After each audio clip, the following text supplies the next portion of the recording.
নমস্কার বন্ধুরা, আগামী 13ই মার্চ সরকারি কর্মচারীরা ডিএ, তার সাথে যে কন্ট্রাকচুয়াল স্টাফদের বেতন বৃদ্ধি, পাশাপাশি যে শূন্য পদগুলো রয়েছে তারতে নিয়োগ, এই সংক্রান্ত বিষয়ে যে বন্ধ ডেকেছে, সেই বন্ধ নিয়ে সরকারি নির্দেশিকা জারি হলো। সেই বন্ধের দিন উপস্থিত থাকতেই হবে। কিন্তু এই নির্দেশিকাকে এক কথায় আমি বলবো, বাঁশের চেয়ে কঞ্চি দরো হয়ে গেল ভুল বড়।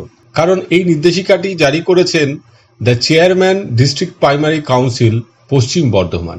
দেখুন, এখানে যেটা বলেছেন, in view of call given by different trade unions and others for a 24 hours nationwide strike bandh on 13th March 2026 Friday. সারা দেশব্যাপী কোনো বন্ধ বা আন্দোলন নয়, কোনো স্ট্রাইক নয়, কোনো ট্রেড ইউনিয়নও এই স্ট্রাইক ডাকেনি। এটা ডেকেছে রাজ্য সরকারি কর্মচারীরা, এবং শুধু রাজ্য সরকারি অফিসগুলোতেই এর প্রভাব বিস্তৃত থাকবে। এখন কোথা থেকে এই বিষয়টা এলো? সরাসরি টুকতে গিয়ে গত 12ই ফেব্রুয়ারি যে বন্ধ ছিল তার যে ভাষা, সেই ভাষাকে সম্পূর্ণভাবে টুকতে গিয়ে এই ভুলটি হলো। এখনো পর্যন্ত ফাইন্যান্স ডিপার্টমেন্টের তরফ থেকে কোনো নির্দেশিকা জারি হয়নি। এর জন্যই আমি বলেছিলাম, বাঁশের চেয়ে কঞ্চি দরো হয়ে গেল ভুল বড়।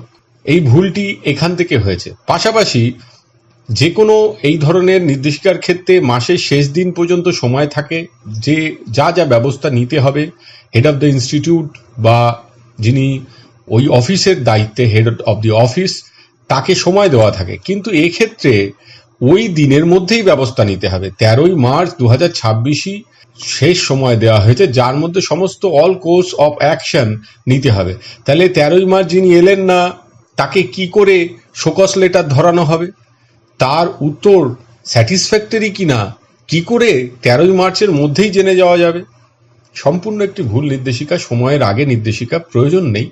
অর্থ দপ্তর এখনো নির্দেশিকা বার করেনি, কিন্তু পশ্চিম বর্ধমান ডিস্ট্রিক্ট প্রাইমারি কাউন্সিল তারা সমস্ত SI, sub inspector of schools, all circles পশ্চিম বর্ধমানের উদ্দেশ্যে এই নির্দেশিকা জারি করেছেন। সই করেছেন চেয়ারম্যান ডিস্ট্রিক্ট প্রাইমারি স্কুল কাউন্সিলের। আজকে এই পর্যন্ত। সকলে ভালো থাকবেন, সুস্থ থাকবেন। ধন্যবাদ।